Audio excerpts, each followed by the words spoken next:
Dans cet établissement de Mamoudzou, la quasi-totalité des chambres sont occupées.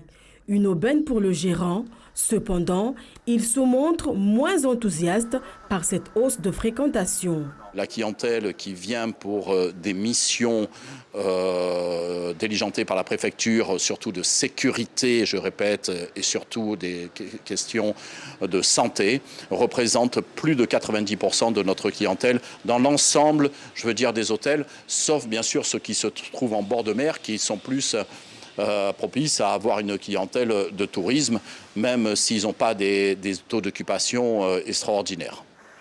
Très peu de clients lambda, environ 3% dans cet établissement, une situation loin d'être viable à long terme pour l'hôtellerie mahoraise. Les chiffres sont bons, mais une fois ces gens partis, qu'allons-nous devenir? C'est là qu'il faut se poser la question. Vous savez, c'est pas une fois que... Il faut toujours se projeter dans la vie pour pouvoir réussir.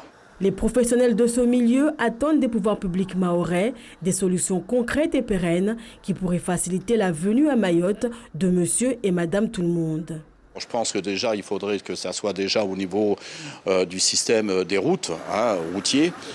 Il est très difficile, et puis j'en ai eu encore l'occasion hier de faire Mamoudzou, Sada, sans perdre beaucoup de temps. Les moyens de navigation, les moyens toutes les structures en elles-mêmes doivent être remises en question et doivent être remises en place de façon à ce qu'on puisse accueillir cette clientèle.